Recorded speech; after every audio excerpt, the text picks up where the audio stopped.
এবং অত্র এলাকার মহতার একাংশ আসসালামু আলাইকুম। শুধুমাত্র আমরা জানি ত্রয়োদশ জাতীয় সংসদ নির্বাচন অত্যাসন্ন, আর মাত্র 4 দিন পরে জাতীয় সংসদ নির্বাচন অনুষ্ঠিত হবে। এর আগে 3টি নির্বাচনে আমরা ভোট দিতে পারি নাই। আমরা আপনাদের কাছে এইভাবে ভোট দেওয়ার জন্য আসতে পারি নাই। দিনের ভোট কবে হয়েছে, একজনের ভোট আরেকজন দিয়েছে। ভোট কেন্দ্রে গিয়ে আমাদের মহাপন্ডিত ফিরে আসতে হয়েছে। এই ভোট নিয়ে এমন কোন কাজ নেই যেটা করা হয়নি। আমরা জানি বিগত 5ই আগস্টের পর থেকে ঘটনা করে এবং দেশে একটা গণতান্ত্রিক ধারার সূচনা করেছে, যার পরিপ্রেক্ষিতে আগামী 12 ফেব্রুয়ারি দেশে একটা সুন্দর সুস্থ নির্বাচন হবে ইনশাআল্লাহ। সেই নির্বাচনে আমরা সবাই ভোট কেন্দ্রে যাব, ভোট দেব এবং ধানের শেষে ভোট দেবো ইনশাআল্লাহ। আমরা সবাই বলি ভোট দেবো কিসে,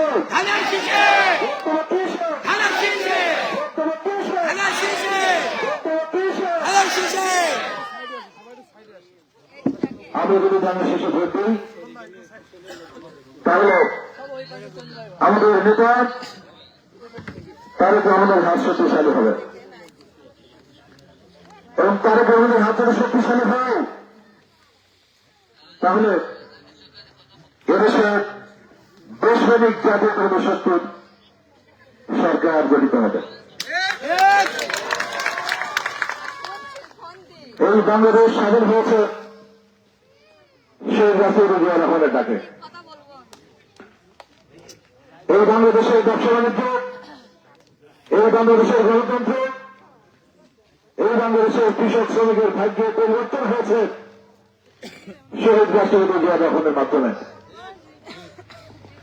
আমরা জানি 71 থেকে 75 পর্যন্ত যারা দেশ পরিচালনা করেছিল তারা এই দেশকে তলাবিহীন ঝড় হিসেবে তারা রেখে দিয়েছিল।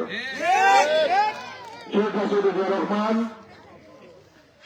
7 নভেম্বরের ক্ষমতার পালা পরিবর্তনের পরে যখন উনি এদেশের রাজনৈতিক মঞ্চে আসেন, ঠিক সেই সময় সারা পৃথিবীতে বাংলাদেশ পরিচিত ছিল একটা তলাবিহীন ঝড় হিসেবে। শেখ হাসিনা জিয়া রহমান এদেশের মানুষকে সুসংগঠিত করে এদেশের কৃষি এবং কৃষকের উন্নয়নের মাধ্যমে শ্রমিক বিপ্লব ঘটিয়েছিলেন এবং যার ফলশ্রুতিতে মাত্র 3.5 বছরে একটা তলাবিহীন ঝড়ি খাদ্যের স্বয়ংসম্পন্ন আত্মনির্ভরশীল একটা দেশে পরিণত হয়েছিল। এই ধারাবাহিকতায় আমাদের নেতা বিএনপি চেয়ারম্যান জনাব তারেক রহমান উনি রাষ্ট্র কাঠামোর মেরামতের 31 দফা ঘোষণা করেছেন। এই 31 দফার মধ্যে তিনি পরিষ্কার করে বলেছেন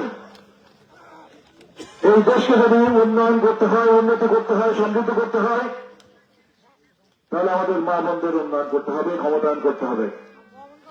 এই দেশকে যদি উন্নতি করতে হয় তাহলে আমাদের কৃষক ভাইদের উন্নয়ন করতে হবে, আমাদের যুবকদের কর্মসংস্থানের ব্যবস্থা করতে হবে এবং আমাদের শ্রমিকদের ভাগ্য পরিবর্তন করতে হবে। আমরা জানি আমাদের বাংলাদেশে অর্ধেকের বেশি নারী, অর্ধেক না অর্ধেকের বেশি, আজকে আমরা যারা ভোটের জন্য এখানে এসেছি এই ভোটের অর্ধেকের বেশি কিন্তু আমার মা বোন। তাই বাংলাদেশে যদি প্রকৃত অর্থে উন্নয়ন করতে হয় তাহলে প্রথমেই উন্নয়ন করতে হবে আমাদের মা বোনদের। কারণ আমরা যদি একটা তুলনা করি, একটা সাইকেলের যদি দুটো চাকা থাকে, একটা চাকা যদি বেশি জোরে জোরে ঘুরে আর একটা যদি ভাঙা থাকে, তাহলে কি সাইকেল চলবে? কখনোই চলবে না। তাই আমাদের নেতা ঘোষণা করেছেন, আমরা যদি জনগণের সমর্থন নিয়ে দেশ পরিচালনা করার সুযোগ পাই, তাহলে আমাদের মা বোনদের হাতে, আমাদের বাংলাদেশে যে 4 কোটি পরিবার আছে, এই পরিবার প্রধানের হাতে আমরা একটা করে ফ্যামিলি কার্ড তুলে দেবো আপনাদের হাতে।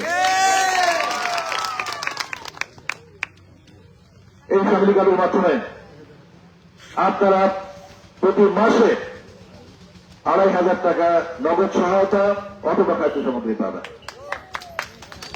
আমরা জানি যার কাছে টাকা থেকে, পয়সা থেকে, সবাই তাকে সম্মান করে, ঠিক কিনা? তাই এই কার্ডের মাধ্যমে যদি আপনাদের হাতে এই টাকা আসে, তাহলে কি আপনাদের সম্মান বাড়লো না কমলো? প্রতি মাসে 2,500 টাকা, খুব বেশি না হলেও কিছু না তো কিছু, এই টাকা দিয়ে আপনারা ছেলেমেয়েদের লেখাপড়া করতে পারবেন, সংসারের খরচ মেটাতে পারবেন। কেউ যদি সঞ্চয় করেন, সঞ্চয় করে ইনভেস্ট করতে পারবেন, অথবা কেউ যদি হাঁস মুরগি গরু ছাগল কিনে সেটা প্রতিপালন করতে চান, তার মাধ্যমে আপনাদের সংসারের উন্নতি হবে, ঠিক না? এর মাধ্যমে আপনাদের সংসার সমৃদ্ধশালী হবে, সমাজের উন্নয়ন হবে এবং প্রতিদক্ষ দেশের উন্নয়ন হবে। এই আমার হাতে যেটা দেখছেন, এটা হচ্ছে আপনার ফ্যামিলি কার্ডের নমুনা। প্রত্যেকটা পরিবার এই ফ্যামিলি কার্ড পাবে এবং এই ফ্যামিলি কার্ডের জন্য কোন তদবির, কোন সুপারিশ, কোন টাকা পয়সা খরচ হবে না, কোন নেতার কাছে যাইতে হবে না, কোন চেয়ারম্যানের কাছে যাইতে হবে না, কোন মেম্বারের কাছে যাইতে হবে না।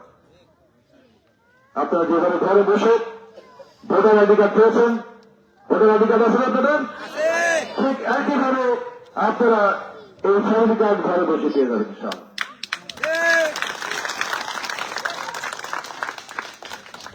তো আপনাদের একটা কথা বলতে চাই, ইতিমধ্যে আমাদের মা বোনদের কাছে একটা বিশেষ গোষ্ঠী যাচ্ছে। তারা বলে চোখে চোখে যে আপনারা একটা বিশেষ মার্কায় ভোট দেবেন, ভোট দিলে আপনাদেরকে বেহেশতে পাঠাই দেবো, বলে কিনা? অনেকেই বলে। বেহেশতের মালিককে, দুনিয়ার মালিককে, বেহেশতে পাঠানোর মালিককে। যারা ভোটের মাধ্যমে বেহেশতে পাঠায়, তারা মিথ্যা, তারা ভ্রাম্য, তারা ভোটে, তাদের কথা বিশ্বাস করবেন না। আমরা যারা মুসলমান, আমরা জানি বেহেশতে যেতে হলে প্রথমে ঈমান আমল ঠিক করতে হবে, ঠিক না? তারপরে সঠিকভাবে ইবাদত করতে হবে, নামাজ রোজা করতে হবে, তাহলে আল্লাহ রাব্বুল আলামিন সন্তুষ্ট হয়ে পরকালে বেহেশতে দিবেন। বেহেশতে আমরাও যেতে চাই, কিন্তু এই পুনরুদ্ধার কথা শুনে ভোট দিয়ে না। আমরা ঈমান আমল ঠিক করবো, নামাজ রোজা করবো, আমরা সঠিক ইবাদতের মাধ্যমে আমরা আল্লাহ সন্তুষ্টি অর্জনের মাধ্যমে আমরা বেহেশতে যাবো ইনশাআল্লাহ। তাই এই সমস্ত ভণ্ড প্রধানদের কোন কথা আপনারা শুনবেন না। আমাদের নেতা দেশনায়ক তারেক রহমান আরো একটা প্রতিশ্রুতি দিয়েছেন। তিনি বলেছেন, আমাদের এই কৃষি নির্ভর দেশ, এই কৃষি নির্ভর দেশে কৃষি এবং কৃষকের উন্নয়ন খুব গুরুত্বপূর্ণ। কারণ আমাদের দেশের 70 থেকে 80% কৃষক আমাদের পরিবারের, আমরা যে দেশে আছি, খোঁজ নিয়ে দেখা যাবে যে আমরা কৃষক পরিবারের সন্তান। তাই এই ফ্যামিলি কার্ডের মতো আমরা আমাদের কৃষক ভাইদের হাতে আমরা একটি করে কৃষি কার্ড তুলে দিতে চাই। এই কৃষি কার্ডের মাধ্যমে আমাদের কৃষক ভাইরা উন্নত জাতের বীজ, সার এবং কৃষি উপকরণ স্বল্প মূল্যে পাবেন তারা। আমরা জানি আমাদের কৃষক ভাইরা যে ফসল উৎপাদন করেন, সেই ফসল বিশেষ করে বাজারের সময় তারা সঠিক মূল্যে বিক্রি করতে পারেন না, যার কারণে অনেক আর্থিক ক্ষতি হয় এবং এমনকি ফসলের যে উৎপাদন খরচ সেটাও ওঠে না। এর জন্য আমাদের কৃষক ভাইদের স্বার্থ রক্ষার জন্য, তাদের এই ক্ষতির হাত থেকে তাদেরকে আমরা রক্ষা করতে প্রতিটি ইউনিয়নে আমরা একটা করে ফসল ক্রয় কেন্দ্র স্থাপন করব।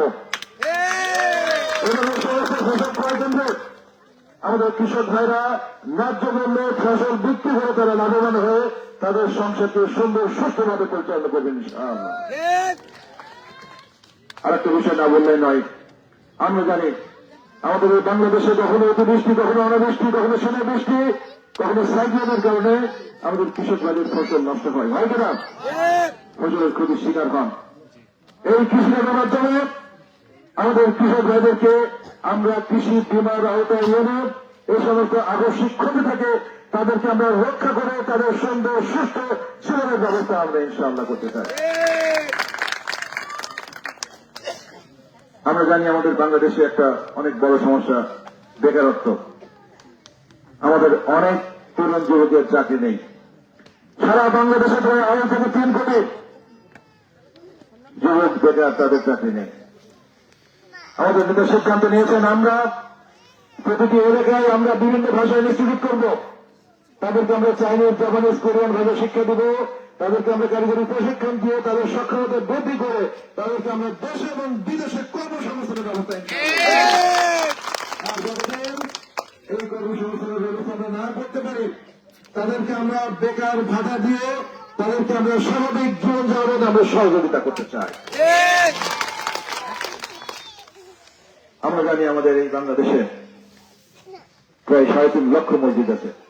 প্রত্যেকটা মসজিদে ইমাম, মুয়াজ্জিন, খতিব আছে না? আপনারা বুঝবেন তাদেরকে কিন্তু সরকারি ভাবে কোন ভাতা বা তেমন সম্মান এখন পর্যন্ত দেওয়া হয় না। কিন্তু এই আলিম এবং মুয়াজ্জিন, খতিব, ইমাম এরা কিন্তু সমাজের এক অবিচ্ছেদ্য অংশ।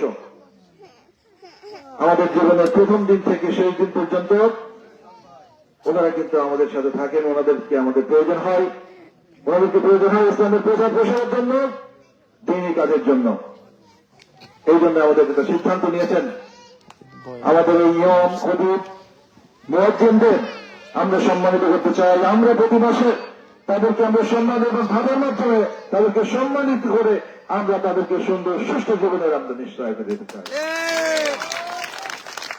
এইভাবে আমাদের সমাজের প্রত্যেকটা সেক্টরে আমাদের কৃষক এবং আমার শ্রমিকদের স্বার্থ রক্ষা, আমাদের মা বোনদের স্বাবলম্বী করা, আমাদের তরুণ যুবকদের কর্মসংস্থানের ব্যবস্থা করা, আমাদের দেশের রাস্তাঘাট অবকাঠামো করে আমাদের দেশের সুন্দর সুস্থভাবে চলাচলের ব্যবস্থা করা এবং প্রত্যেকটা এলাকায় যেখানে যে ধরনের সমস্যা আছে স্থানীয় প্রতিনিধির সাথে কথাবার্তা বলে সেগুলোর সুন্দর সুস্থ সমাধান দিয়ে আমাদের দেশকে আমরা একটা উন্নত দেশে আমরা পরিণত করতে চাই। আমরা সবাই যদি একসাথে কাজ করি, আমরা যদি আমাদের নেতা যে ঘোষণা দিয়েছেন আমরা প্রতিহিংসা, প্রতিশোধের রাজনীতি পরিহার করে আমরা যদি সবাইকে নিয়ে একত্রিতভাবে বসবাস করি, আমরা যদি সামাজিক সম্প্রীতি, ধর্মীয় সম্প্রীতি আমরা যদি স্থাপন করি, তাহলে কিন্তু আমাদের এই দেশে শান্তি আসবে। কারণ আমরা জানি এই একটা এলাকা সহ আমাদের বিভিন্ন এলাকায় সামাজিকভাবে বিভিন্ন সময় অনেক অশান্তি হয়েছে এবং এই অশান্তিগুলো হয়েছে স্থানীয় নেতৃবৃন্দ এবং যারা রাজনৈতিক নেতৃত্বরাই তাদের উস্কানিতে। আমরা আপনাদেরকে নিশ্চয় দিতে চাই, এর আগে বিএনপি যখন এই রাস্তাঘাট আমরা করেছিল তখনও কিন্তু কেউ আমরা কোনো উস্কানিতে পা দেই নাই, কোনো উস্কানিতে দেই নাই, যার কারণে প্রত্যেকটা গ্রামে, পাড়া, মহল্লায় সাম্প্রদায়িক সম্প্রীতি, সামাজিক সম্প্রীতি এবং ধর্মীয় সম্প্রীতি বজায় ছিল তখন। তাই আমরা মনে করি আমরা যদি আপনাদের সমর্থনে দেশ পরিচালনা করে সুযোগ পাই তাহলে অবশ্যই আমরা অতীতের মতো প্রত্যেকটা পাড়া মহল্লায় আমরা সামাজিক সম্প্রীতি, ধর্মীয় সম্প্রীতি এবং রাজনৈতিক সম্প্রীতি আমরা আবার স্থাপন করবো ইনশাআল্লাহ। এবং এর মাধ্যমে আমরা আমাদের ব্যক্তিগত চেতনা, স্বাধীনতার অঙ্গীকার, শোষণ, ন্যায়ভিত্তিক আদর্শ, উন্নত সমৃদ্ধ সমাজ আমরা কায়েম করবো এবং এই লক্ষ্যে আগামী 12 তারিখ সবাই আপনারা ধানের সাথে ভোট দেবেন এই আশীর্বাদ ব্যক্ত করে